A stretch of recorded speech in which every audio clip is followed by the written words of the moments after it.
प्रति इंदुरीकर महाराज, जरा टाळ्या वाजवा. खरंच छोटे इंदुरीकर महाराज, आम्हाला आज असं वाटलं की निवृत्ती महाराज देशमुखांचंच कीर्तन झालंय. दरवर्षी ते आमच्याकडे असतात, पण या वर्षी त्यांना थोडा वेळ भेटला नाही. मला म्हटले आईसाहेब आता पुढच्या वर्षी घेईल, जरा अडचण आली होती तारखेची, पण मला असं वाटतं त्यांची उणीव तुम्ही नक्कीच भरून काढली. एवढं सुंदर कीर्तन केलं, जरा जोरात टाळ्या द्या महाराजासाठी. महाराज संभाजीनगरवरून आले.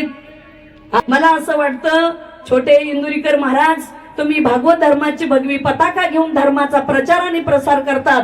आपला भारत देश हा युवांचा देश आहे. आपल्यासारखे युवा कीर्तनकार या महाराष्ट्राला आणि देशाला लाभले तर नक्कीच आपलं हिंदुत्व नक्की टिकून राहिल्याशिवाय राहणार नाही असं मला नक्की वाटतं. आपल्याला उदंड आयुष्य लाभो, असंच आपलं महाराष्ट्र देशभर नाव हो. संत मीराबाई आई साहेबांच्या चरणी प्रार्थना. भगवान बाबांचा आशीर्वाद आहे आपल्या पाठीशी राहावा. वारकरी संप्रदायाचा पाया ज्ञानदेव आहे, कळस तुकाराम बाबा आहे, विस्तार रामदेव बाबा आहे आणि शांती नाथ बाबा आहे. ज्या इमारतीचा पाया ज्ञानदेव आहे त्या इमारतीचा खांब नाथ बाबा आहे, आणि ज्या इमारतीचा खांब नाथ बाबा आहे त्या इमारतीचं नाव वारकरी संप्रदाय. आणि वारकरी एक असं संप्रदाय आहे की 750 वर्षामध्ये ज्या इमारतीचा कण सुद्धा ढिला झाला नाही त्या इमारतीचं नाव वारकरी संप्रदाय. कारण त्या इमारतीचा पायाच ज्ञान आहे. ज्ञान आहे म्हणून 750 वर्षापूर्वी एका मुलाचंच नाव ठेवलंय ज्ञानदेव. ज्ञान देव, ज्ञानच देव. पुरावा 10वा अध्याय. अभ्यासावनी गहन ज्ञान, ज्ञानावनी ध्यान विशेषजी. अभ्यासापेक्षा श्रेष्ठ ज्ञान आहे आणि ज्ञानापेक्षा श्रेष्ठ देवाचं ध्यान आहे. पुरावा 12वा अध्याय. जेथ जेथ संपत्ती आणि दया दोन्ही वस्त्या लेके ठाया, ते जाण धनंजया विभूती माझी. जिथं दया जिथं शांती, जिथं शांती तिथं दया, जिथं ज्ञान जिथं देव, जिथं ज्ञानदेव ज्ञानच देव. ज्ञानच देव, ज्ञानच देव. तिथंच उलट फिरा 18वा अध्याय. जिथं चंद्र आहे तिथं चंद्रिका आहे, जिथं शंभू आहे तिथं अंबिका आहे, जिथं संत आहे तिथं विवेक आहे, जिथं दया आहे तिथं धर्म आहे, जिथं सुमन आहे तिथं वन आहे, जिथं भाग्य आहे तिथं उल्हास आहे, जिथं राव आहे तिथं कटक आहे, जिथं सज्जन आहे तिथं सोयरिक आहे, जिथं वन आहे तिथं आग आहे, जिथं गुरु आहे तिथं ज्ञान आहे, आणि जिथं ज्ञान आहे तिथंच आत्मदर्शन. तिथंच आत्मदर्शन आहे. कीर्तनाला सुरुवात करायची आहे. त्याआधी कीर्तन ऐकणाऱ्यांना सूचना, दरिद्र्यावानी बसायचं नाही. ते तोंड सोडून देईन, डोक्याला हात लावून, दाढीला हात लावून, तंगडेवर कर, गुडघे फाकवा, यायचं नाही. यायचंच नाही. लांब उभं राहायचं, चांगला चप्पलवर पाहायचं, पहिल्या पंक्तीला जेवायचं घर. पण भामटेवणी आपल्या कीर्तनाला बस अवी थयू ना असं बसतोय. आणि तसाच निघाला मग आपल्या कीर्तनाला भामटेवानी बसायचं नाही. आपल्या कीर्तनातलं दुसरं वाक्य बोलत जायचं. पटलं तर हा म्हणायचं, नाही पटलं तर नाही म्हणायचं. भामटेवानी आपलं कीर्तन ऐकायचं नाही. नाही तर आम्ही म्हणायचं बैल घा म्हणून ते म्हणायचं त्याच्या दुधाचा चा ते जमणार. नको खेदा करू कोणता गोष्टीचा, नको खेदा करू कोणता गोष्टीचा, नको खेदा करू कोणता गोष्टीचा, नको खेदा करू कोणता गोष्टीचा, नको खेदा करू कोणता गोष्टीचा, नको खेदा करू कोणता गोष्टीचा, नको खेदा करू कोणता गोष्टीचा, नको खेदा करू कोणता गोष्टीचा. पती लक्ष्मीचा झाला तसे, नको खेद करू कोणाच्या गोष्टीचा, पती लक्ष्मीचा झाला तसे, नको खेद करू कोणाच्या गोष्टीचा, पती लक्ष्मीचा झाला तसे, नको खेद करू कोणाच्या गोष्टीचा, पती लक्ष्मीचा झाला तसे. मुखी गाता हरपली चिंता, हरी मुखी गाता हरपली, टाळी टाळी वाजवा सर्वांनी. हरपली चिंता, हरी मुखी गाता हरपली.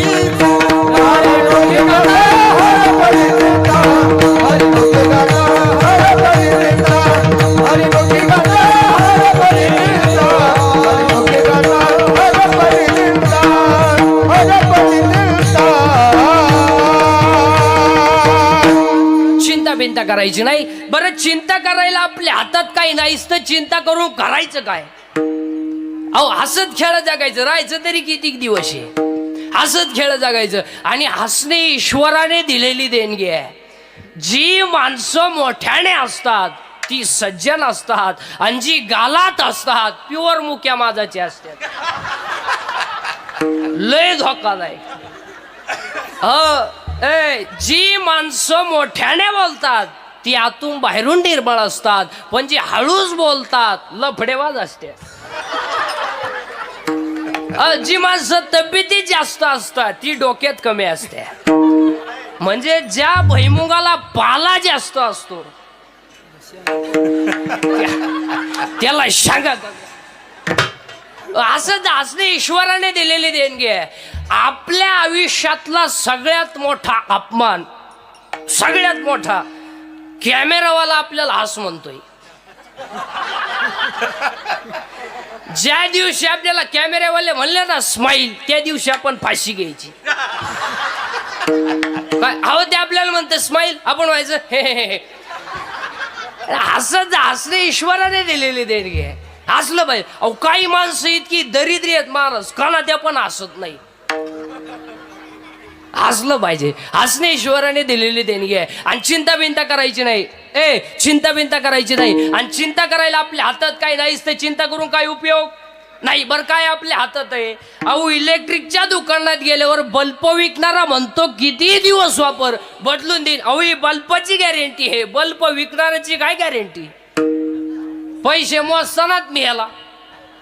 बरं बल्ब घेणाराची काय गॅरंटी? होल्डर मध्ये बसवा गेला आणि व्होल्टेज वाढलं, बल्ब नाही लागला पण याचाच नंबर लागला. नाही म्हणून चिंता करायची नाही. आयुष्यात 4 वाक्य ध्यानात ठेवा. आयुष्यात 4 गोष्टीची कधी चिंता करायची नाही. आणि आयुष्यात 4 गोष्टी तुम्हाला कधी मिळणार नाही. 1. आयुष्यातला वाया गेलेला क्षण पुन्हा मिळणार नाही. 2. शरीराची इंद्रिय पुन्हा मिळणार नाही. 3. दूध पाजणारी आई मिळणार नाही. आणि 4. ईश्वरासारखा बाप मिळणार. सगळं मिळेल. आयुष्यातला वाया गेलेला क्षण पुन्हा नाही. 2. शरीराची इंद्रिय पुन्हा नाही. केस पिकली ना पिकली दररोज काळी कर, पहिली नाहीत. पर ही तुम्ही केस काळी का करता बरं? महिला मंडळ तुम्हाला असं वाटतं का केस काळी केल्यावर तुम्ही देखणे दिसता? बरं असं कधी झालंय का बसणाऱ्या माणसांपैकी एखाद्याला आलाय का मेसेज केस काळी केल्यापासून प्लीज आय लव्ह यू? नाही मग हाताने झटे करता कशाला बा तुम्ही?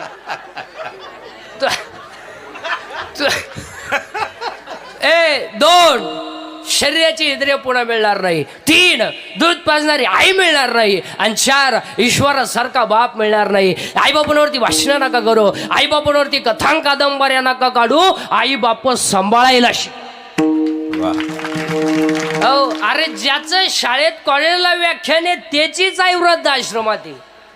आणि तो आईची माहिती सांगितो रडू रडू रडू रडू. आणि अजून एक वाक्य ध्यानात ठेवा. शेतकऱ्याचे आईबाप अजून वृद्धाश्रमात नाही. पण ज्यांच्याकडे इस्टेट मोकार आहेत आणि बुद्ध्या कमी आहेत त्यांचेच आई वडील आहेत. जे 5 वाजता टॉमी बरोबर हिंडतात, दोन्ही टॉमी संगच, एकाला साखळी एकाला चैन. आणि त्यांना जर विचारलं तुमचे वडील दिसत नाही, त्यांना वातावरण मॅच होत नाही. आणि ते वयाच्या मानाने फार चिडचिड करतात. आणि आमच्या यांना ते सहन होत नाही. आणि आमच्या स्ट्रिक्ट असल्यामुळं आम्ही त्यांना वृद्धाश्रमात नेऊन टाकलं. मजेत आहे तिकडे. ते आम्ही रविवारी भेटायला जात असतो, मस्त हसतात बिसतात, चांगलं आहे. मग हे जिन्यात बसले हे कोण आहे? हे तिचे वडील आहे. अरे तोही द्या ना पुलावरून फेकून, तो कशाला सांभाळीत? त्याचा बळी दिल्यावर तो पूल तरी टिकल. आणि लोक म्हणतात जग सुधारलं. अरे काय डोंबलं सुधारलंय? धोतर गेला पायजामा आला, पायजामा गेला जीन्स आली, जीन्स गेली बरमोड आली. आणि हळूहळू लोक मोकळी होत आली. काय सुधारली?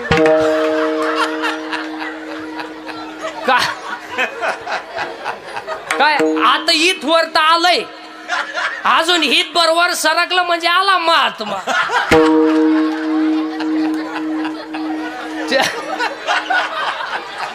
चिंताच करायची नाही. नको खेद करू कोणत्या गोष्टीचा, नको खेद करू कोणत्या गोष्टीचा, नको खेद करू कोणत्या गोष्टीचा, नको खेद करू कोणत्या गोष्टीचा. पतिलक्ष्मीचा जन्मदाते, पतिलक्ष्मीचा जन्मदाते, नको खेद करू कोणत्या गोष्टीचा, नको खेद करू, नको खेद करू, नको खेद करू, नको खेद करू, नको खेद करू कोणत्या गोष्टीचा, नको खेद करू कोणत्या गोष्टीचा, कोणत्या गोष्टीचा. चिंता बिंता करायची नाही. आणि चिंता करायला आपल्या हातात काही नाही, तर चिंता करून काही उपयोग नाही. आता कीर्तनाला सुरुवात झाली, आता फक्त पटापटा बोलत जायचं. बोललं तर कीर्तन कळत नाही, तर तुमचं ना आपलं सूत्र बसायचं नाही. हा, चिंता बिंता करायची नाही, आता फक्त पटापटा बोलत जायचं. आता मी तुमच्या पुढे 3 प्रश्न मांडतो. आपल्याला देव पाहायचा आहे, आपल्याला देव व्हायचं आहे का आपण देवाचा अंश आहे? आपण देवाचा अंश आहे. पुरावा ममाय वंश जीव लोके जीव भूत सनातन मन शिष्ट आणि इंद्रिय आणि प्रकृती स्थानी कर्षती. आता आपण सगळे जर भगवंताचा अंश आहोत, तर आपला बाप जर विचारलं तर जम्बो नावाच्या द्वीपाला पंढरपूर नावाचं गाव आहे, तिथं धर्म नावाचं नगर आहे आणि तिथं विठू नावाचा पाटील आहे. आणि तो विठू नावाचा पाटील आपला आई नाही, बाप नाही, माई बाप आहे.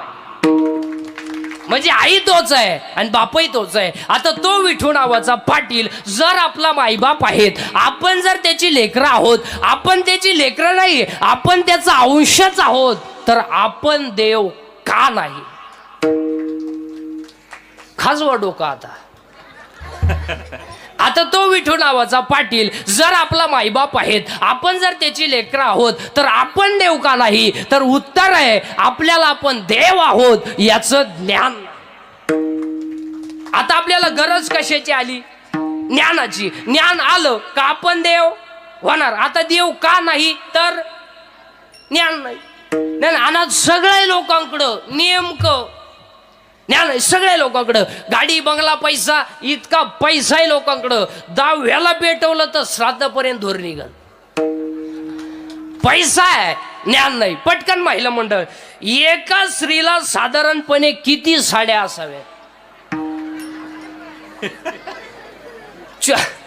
24 धरा. दर तासाला एक नुसती नेसतच राहा. मग तुम्हाला कपाटभर साड्या ठेवायची गरज काय?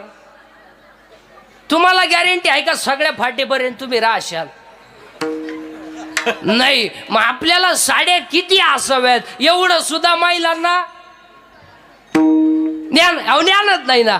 एकच मुलगा आहे तुम्हाला, मग तुम्हाला 27 खोल्यांचा बंगला बांधायची गरज काय?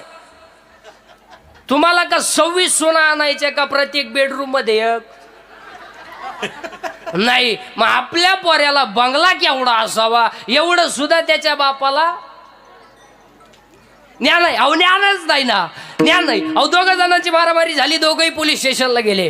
पोलिसांना दोघांच्या 2-2 कान फटी ठेवून दिल्या. दोघांकडून 50-50 हजार घेतले आणि म्हणले परत असं करू नका. आता एक कान फटीत केवढ्याला पडली? 50. तरी तो म्हणला 50 घालवले, पण त्याची मग काय नाही. ज्ञानच नाही ना.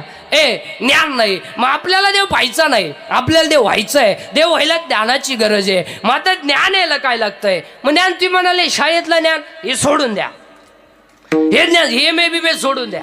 EMA PPHM कॉबल admit senior KG, higher KG, lower KG, MBA and BN, DED and BEd and Art and Commerce and Science and F1, S1, M.Tech and B.Tech and Derin Diploma, Turner and Fitter and Welder and Mechanic Engineer and Political Engineer and MPSC, UPSC, NET, SET, Pharmacy, ICT, Agri, MBA and BN, हृदयरोग तज्ञ, गुडघा तज्ञ, फुफ्फुस तज्ञ, बालरोग तज्ञ, नेत्ररोग तज्ञ, त्वचा रोग तज्ञ. आता तर एक नवीनच तज्ञ आलेत, गुप्त रोग तज्ञ. रोग गुप्तंगडी तज्ञ. आणि जो तज्ञ त्यालाच रोग गुप्त का? अरे अरे बाबा अख्खं जग तज्ञ आहे. अख्खं जग तज्ञ आहे. अहो काही माणसं मारामारी तज्ञ आहे, काही माणसं भांडणात तज्ञ आहे, काही माणसं पिण्यात तज्ञ आहे. किती पिऊ द्या नाही चड्डी होली करत तज्ञ आहे. काही माणसं जुगार खेळण्यात तज्ञ आहे, आखी इकली तरी राणी सोडित नाही तज्ञ आहे. अरे बाबा अख्खं जग तज्ञ आहे, पण आमचा विटेवरचा मालक सर्वात पुरावा आहे त्याला 7व्या अध्यायात. हा सर्वज्ञतेचा ओलावा यादव कुळीचा कुळदिवा. अरे अख्खं जग तज्ञ आहे, पण आमचे भगवान बाबा सर्वात वा अख्खं जग तज्ञ आहे. मग हे ज्ञान नाही, मग ज्ञान कोणतं? ज्ञान कोणतं का असत नाही, पण आत्मलाभासारखे गोमटे काहीच नसते. आंतरिक ज्ञान व्हावे, बाह्य लाभे. आतलं ज्ञान, बाहेरचं ज्ञान नाही. मग आपल्याला देव पाहायचा नाही, आपल्याला देव व्हायचं आहे. देव व्हायला ज्ञानाची गरज आहे. मग आता ज्ञान यायला कायला